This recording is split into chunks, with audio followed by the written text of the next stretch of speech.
എൻ്റെ പേര് ജോ എന്നാണ്. പാലായിൽ നിന്നാണ് വരുന്നത്. 21 വർഷമായിട്ട് ഞാൻ യുകെയിലെ സിറ്റിസൺഷിപ്പ് ഉള്ള ആളാണ്. എനിക്ക് 2 മക്കളും ഭാര്യയും എല്ലാവരും അവിടെ തന്നെയാണ്. ഞാൻ ആദ്യമായിട്ടാണ് കൃപാസനത്തിൽ വരുന്നത്. കൃപാസനത്തെപ്പറ്റി എനിക്ക് അങ്ങനെ അറിവില്ലായിരുന്നു. അപ്പോൾ ഞാനങ്ങനെയൊക്കെ UK ജീവിച്ചുകൊണ്ടിരിക്കുന്ന സമയത്ത് സുഖമായ ജീവിതം നയിക്കുകയായിരുന്നു. ആവശ്യത്തിന് പണം, എല്ലാ സൗകര്യങ്ങളും നിറഞ്ഞ ഒരു രീതിയിൽ എൻ്റെ ജീവിതം മുമ്പോട്ട് പോവുകയായിരുന്നു. അതുപോലെ തന്നെ നമ്മളപ്പോൾ ദൈവത്തിൽ നിന്നും പണം ഒത്തിരി കയറി വരുമ്പോൾ നമ്മൾ ദൈവത്തിൽ നിന്നും അകലാനുള്ള സാധ്യത ഉണ്ടാകുമായിരുന്നു. UK സംബന്ധിച്ചോളം പറഞ്ഞാൽ അവിടെ യാതൊരുവിധ റിസ്ട്രിക്ഷനും ഇല്ല. നമുക്ക് ഏത് ക്ലബ്ബിൽ പോകാം, ഏത് ഡാൻസ് ക്ലബ്ബിൽ പോകാം, മദ്യപിക്കാം, ഡാൻസ് ചെയ്യാം, എന്തിനും യാതൊരു പ്രശ്നവുമില്ല സ്ഥലമല്ല. അപ്പോൾ എനിക്ക് ഒരുപാട് കൂട്ടുകാർ UK-യിലുണ്ടായിരുന്നു. അങ്ങനെ UK-യിലെ കൂട്ടുകാരുടെ ഇടയിൽ വെച്ച് ഞങ്ങളിങ്ങനെ ബാറിൽ പോവുകയും ഡാൻസിന് കൂടുകയും അല്പം ലിക്കറൊക്കെ കഴിക്കുകയും ചെയ്യുന്ന ഒരു സ്വഭാവമായി മാറി. അങ്ങനെ വന്നപ്പോൾ നമ്മൾ ദൈവത്തിൽ നിന്നും കുറേ വിട്ട് അകലാനുള്ള ഒരു പ്രവണത എൻ്റെ മനസ്സിലുണ്ടായി. കാരണം നമ്മുടെ എല്ലാം ഉണ്ട്, ഇനി നമുക്ക് ആരെയും ഭയപ്പെടണ്ട, നമ്മുടെ ജീവിതത്തിൽ എല്ലാം നേടിക്കഴിഞ്ഞു, പണമുണ്ടെങ്കിൽ നമുക്ക് എന്തും നേടാം എന്നുള്ളൊരു ധാരണ എൻ്റെ മനസ്സിലും കൂടിക്കൊണ്ടു. നല്ല വാഹനം, നല്ല വീട്, മക്കൾക്ക് ജോലി, ഭാര്യയ്ക്ക് ജോലി, എനിക്ക് ജോലി. അപ്പോൾ ആവശ്യത്തിന് പണം വന്നു കഴിഞ്ഞപ്പോൾ എൻ്റെ ജീവിതത്തെ മാറ്റിമറിച്ചു. അങ്ങനെ ഞാൻ എന്ന വ്യക്തി അസൂയ, വിദ്വേഷം, വൈരാഗ്യം, വെറുപ്പുകളൊക്കെ എൻ്റെ മനസ്സിലും ഉടലെടുത്തു. അങ്ങനെ ജീവിതത്തിൽ നിന്നും യേശുവിൽ നിന്നും കുറേ അകലാൻ തുടങ്ങി. അപ്പം മറ്റുള്ളവരെ കാണിക്കാൻ വേണ്ടി നമ്മൾ ദേവാലയത്തിൽ പോകുന്നു. മറ്റുള്ളവർ ഞാൻ ദേവാലയത്തിൽ വരുന്നുണ്ടോ എന്ന് ശ്രദ്ധിക്കുമ്പോൾ ഞാൻ പോയില്ലെങ്കിൽ തെറ്റാണല്ലോ എന്ന് വിചാരിച്ചുകൊണ്ട് അവിടെ ചെന്ന് ചിലപ്പോൾ കുർബാന സ്വീകരിക്കും. യഥാർത്ഥ എൻ്റെ ഹൃദയം പരിശുദ്ധമല്ലായിരുന്നിട്ട് പോലും കർത്താവിനെ ഞാൻ സ്വീകരിക്കുമായിരുന്നു മറ്റുള്ളവരെ കാണിക്കുവാൻ വേണ്ടി. എനിക്കറിയാം ഈ കഴിക്കുന്ന യേശു എൻ്റെ ഹൃദയത്തിലേക്ക് വരുന്നില്ലെന്നും, എന്നാൽ മറ്റുള്ളവരെ കാണിക്കാൻ വേണ്ടിയാണ് ഞാൻ അങ്ങനെയുള്ള പ്രവണതകൾ കാട്ടിക്കൂട്ടിയിരുന്നതും. പക്ഷേ അങ്ങനെ ഇരിക്കുന്ന വർഷങ്ങൾ കടന്നു കഴിഞ്ഞപ്പോൾ സ്നേഹം നിറഞ്ഞ എൻ്റെ യേശു, എനിക്ക് യേശുവിനോട് ഒത്തിരി സ്നേഹമുണ്ട്, പരിശുദ്ധമ്മയെ ഞാൻ സ്നേഹിക്കുന്നുണ്ട്. പക്ഷേ എൻ്റെ പ്രവൃത്തികൾ വിപരീതമായിട്ടായിരുന്നു മുമ്പോട്ട് നീങ്ങിക്കൊണ്ടിരുന്നത്. അങ്ങനെ വർഷങ്ങൾ കടന്നു 8-10 വർഷം കഴിഞ്ഞപ്പോൾ കർത്താവ് എനിക്കൊരു ഗിഫ്റ്റ് തന്നു. ആ ഗിഫ്റ്റ് നിങ്ങളുടെ മുമ്പിൽ പ്രസൻറ്റ് ചെയ്യാൻ വേണ്ടിയാണ് ഞാനിവിടെ വന്നത്. ഞാനങ്ങനെ എൻ്റെ ഓഫീസിൽ വർക്ക് ചെയ്യുന്ന സമയത്ത് എനിക്ക് വല്ലാത്ത യൂറിൻ പാസ് ചെയ്യുന്ന സമയത്ത് വളരെയധികം ബുദ്ധിമുട്ടുണ്ടായി. അപ്പോൾ ഞാൻ എൻ്റെ വൈഫിനോട് പറഞ്ഞു, എനിക്കിങ്ങനെ ഒരു പ്രോബ്ലം ഉണ്ടല്ലോ എന്ന്. അപ്പോൾ അവനോട് പറഞ്ഞു ചൂടായിരിക്കും, അതുകൊണ്ട് ആവശ്യത്തിന് വെള്ളം കുടിക്കാൻ പറഞ്ഞു. ഞാൻ അനുസരിച്ച് വെള്ളം കുടിച്ചിട്ടും ഇതിനൊരു കുറവ് വന്നില്ല. അപ്പോൾ എൻ്റെ വൈഫ് എൻഡോസ്കോപ്പിയുടെ ഹെഡായതുകൊണ്ട് അവിടുത്തെ ഡോക്ടേഴ്സിനോട് പറഞ്ഞു, പെട്ടെന്ന് തന്നെ എനിക്ക് അപ്പോയിൻമെൻറ്റ് കിട്ടി. അവിടുത്തെ ഡോക്ടേഴ്സ് എന്നെ വിളിച്ച് പറഞ്ഞു ചെക്ക് ചെയ്യാമെന്ന് പറഞ്ഞു. അങ്ങനെ എൻ്റെ MRI സ്കാനിങ്ങും കഴിഞ്ഞപ്പോൾ എന്തോ ഒരു പ്രോബ്ലം കാണിക്കുന്നുണ്ടെന്ന് പറഞ്ഞു. അപ്പോൾ ഡോക്ടർ പറഞ്ഞു, വൈഫിനോട് പറഞ്ഞു, എന്തായാലും MRI സ്കാൻ കഴിഞ്ഞല്ലോ, എന്തായാലും നമുക്കൊരു ബയോപ്സി ചെയ്യാമെന്ന് പറഞ്ഞു.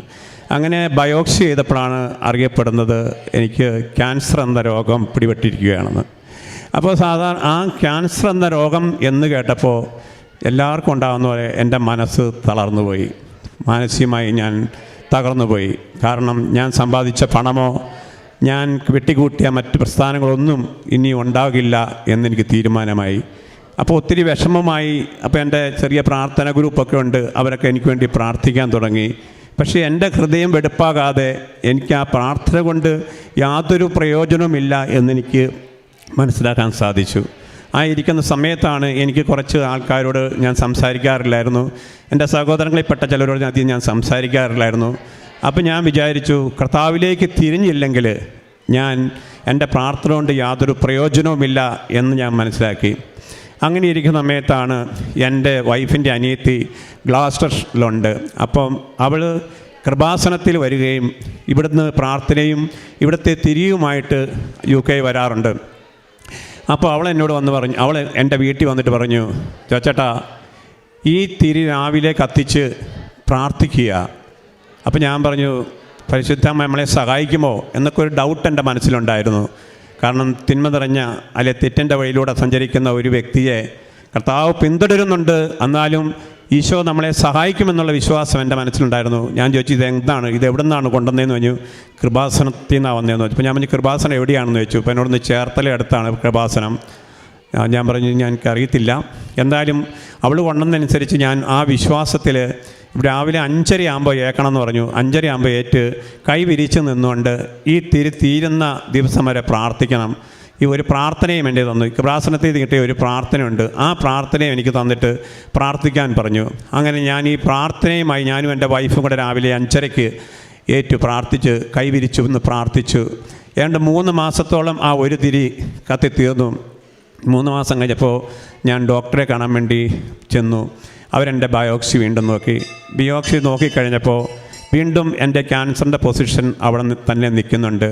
ഞാൻ പരിശുദ്ധ അമ്മയോട് പറഞ്ഞു, അമ്മയുടെ അടുത്ത് ഞാൻ ശരണം തേടുന്നു, അമ്മ എന്നോട് കരുണ കാട്ടണമേ എന്ന് പ്രാർത്ഥിച്ചു. അതോടൊപ്പം തന്നെ ഈശോയോട് ഞാൻ പ്രാർത്ഥിക്കാൻ തുടങ്ങി.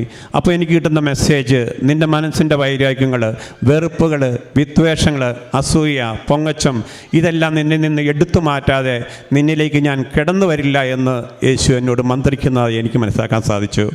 അന്ന് തുടങ്ങി ഞാൻ തീരുമാനമെടുത്തു, എൻ്റെ പാവങ്ങൾ കൊണ്ട് അമ്മയുടെ മകനെ കുരിശി തറയ്ക്കുകയും ചെമ്മട്ടുകൾ അടയ്ക്കപ്പെടുകയും ചെയ്തപ്പോൾ ഈശോ അനുഭവിച്ച വേദനയെപ്പറ്റി ഞാൻ എൻ്റെ മനസ്സിലേക്ക് എങ്ങനെയോ വന്നു കയറിക്കൊണ്ടിരിക്കുകയാണ്.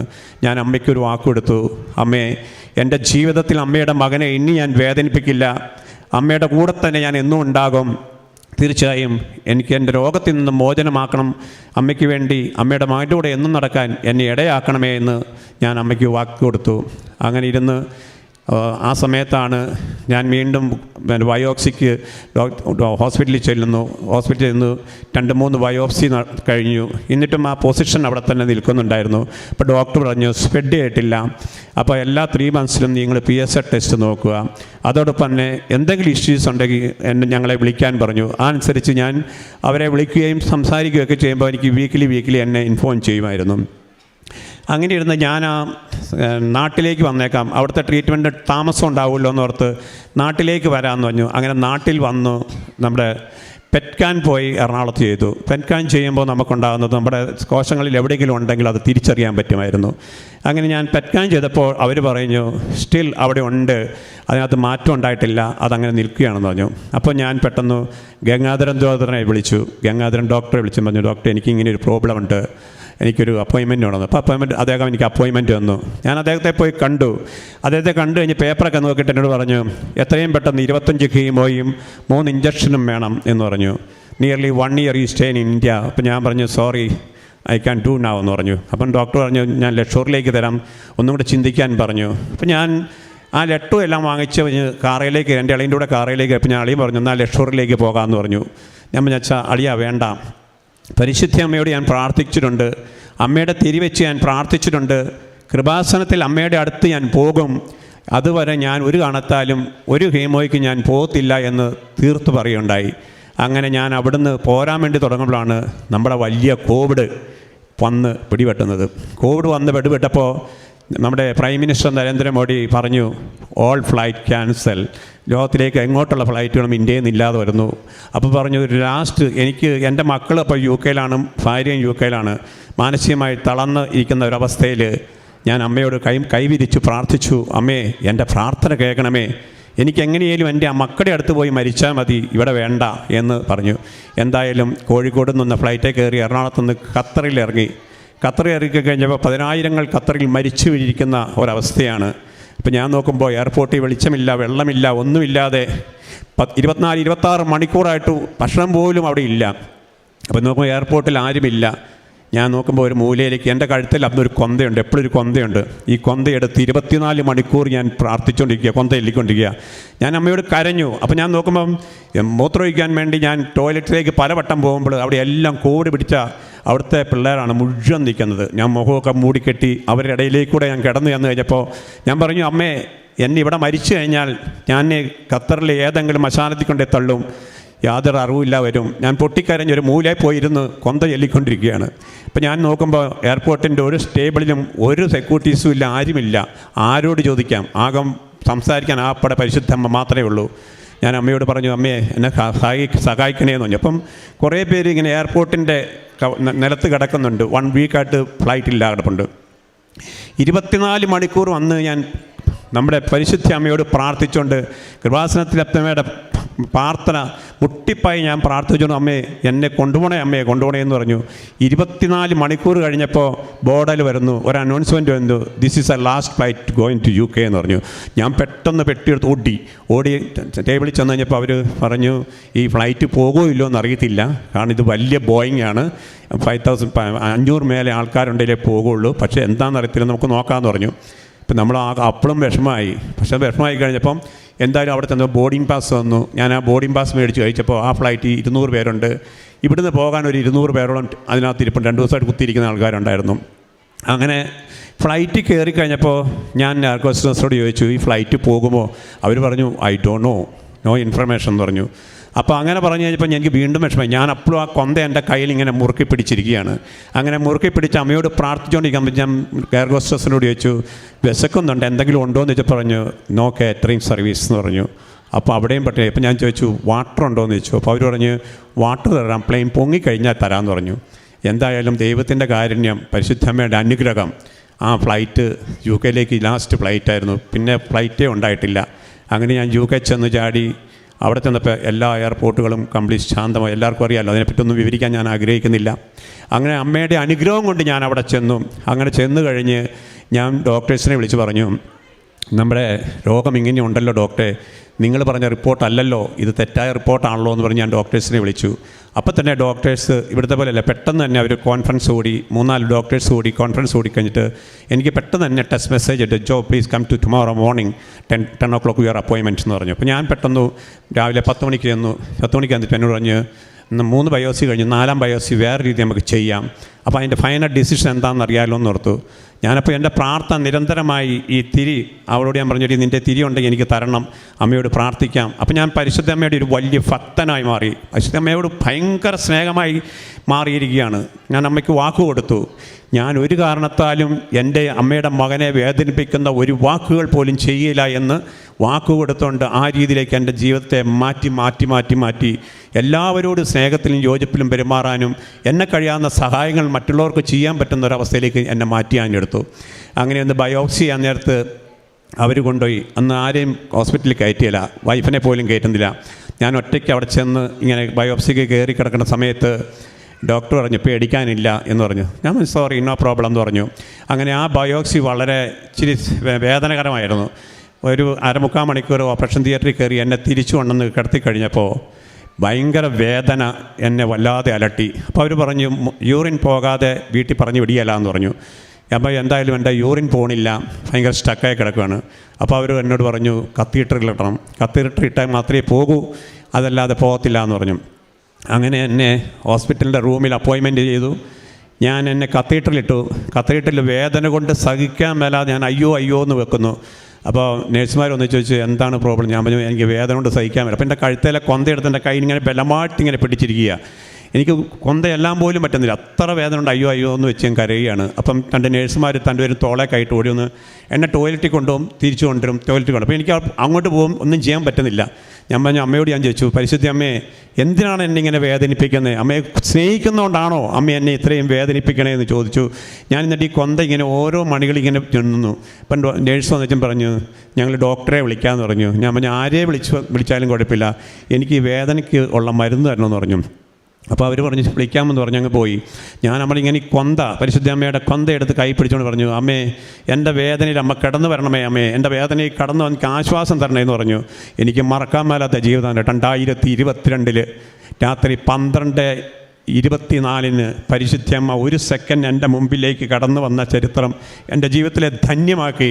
അമ്മ എൻ്റെ കട്ടിലിടയിലേക്ക് നടന്നു വന്നിട്ട് പറയുകയാണ് എൻ്റെ മകൻ അനുഭവിച്ച വേദനയുടെ ഒരു അംശമുണ്ടോ ഈ വേദനയും ചോദിച്ചു അമ്മ കടന്നുപോയി.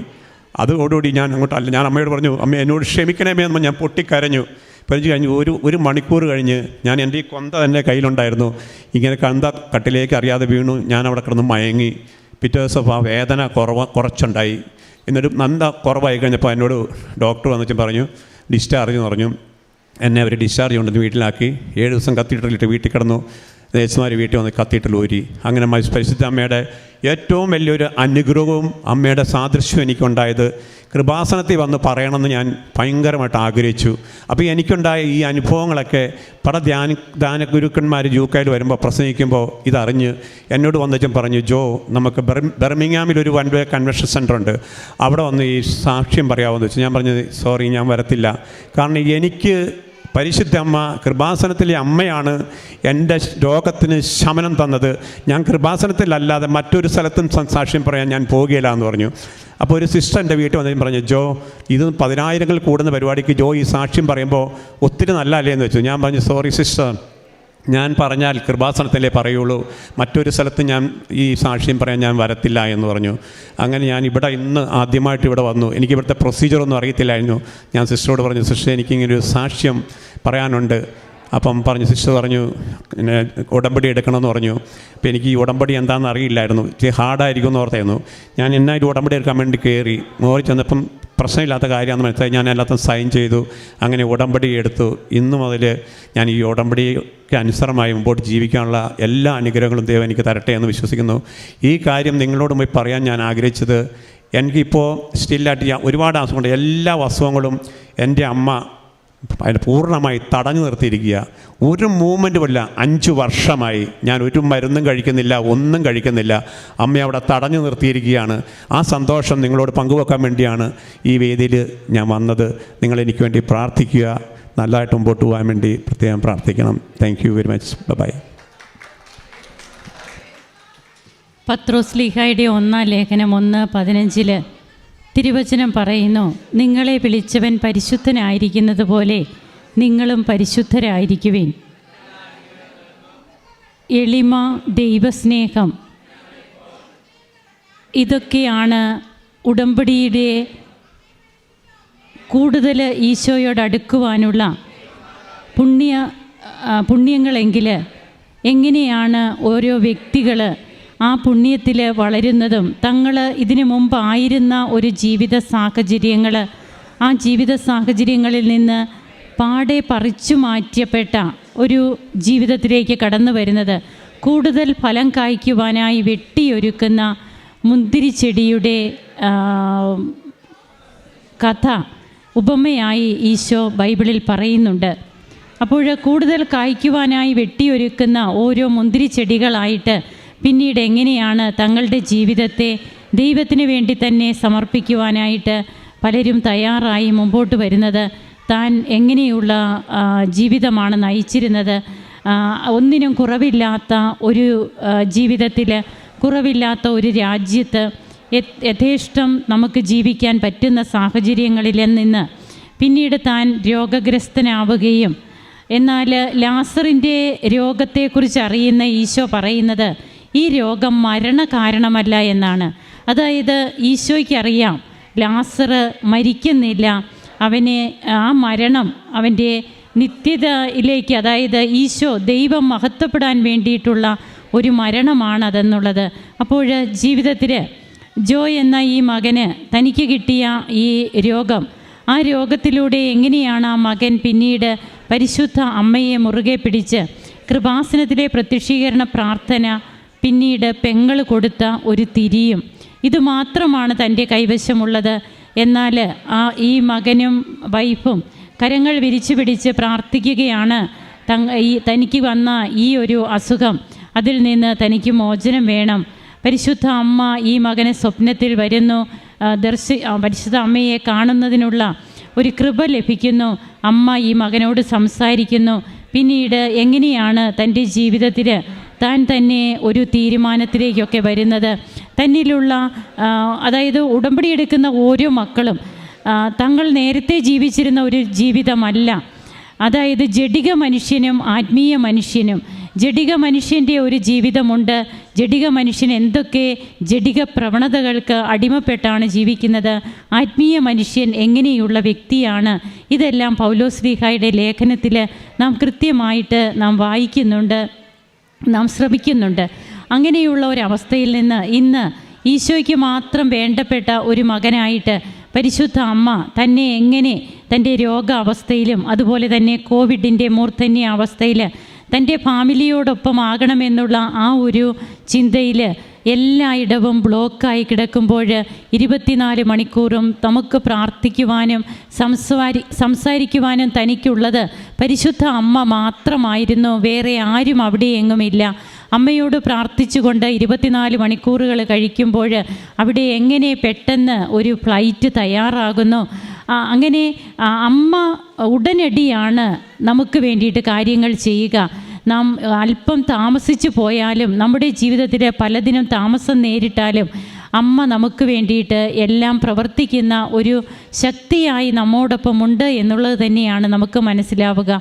അങ്ങനെ തൻ്റെ ജീവിതത്തിൽ കിട്ടിയ കൃപകൾക്ക് ഈ മകൻ സാക്ഷ്യം പറയുമ്പോൾ, ജോബിനെ പോലെ ദൈവം തന്നു, ദൈവം എടുത്തു, ദൈവത്തിൻ്റെ നാമം മഹത്വപ്പെടട്ടെ, ആ ഒരു ചിന്തയിലും ബോധ്യത്തിലും നിന്ന് സാക്ഷ്യം പറയുന്ന ഈ മകനോടൊപ്പം ഇനി അമ്മയെ പിരിഞ്ഞൊരു ജീവിതമില്ലെന്നും 5 വർഷമായിട്ട് അമ്മ തൻ്റെ രോഗങ്ങളെല്ലാം തനിക്ക് വേണ്ടിയിട്ട് അമ്മ ഏറ്റെടുത്തു. അമ്മയെല്ലാം സ്റ്റോപ്പ് ചെയ്തിരിക്കുകയാണ്. ഇപ്പോൾ താൻ ഒരു മെഡിസിനും കഴിക്കുന്നില്ല.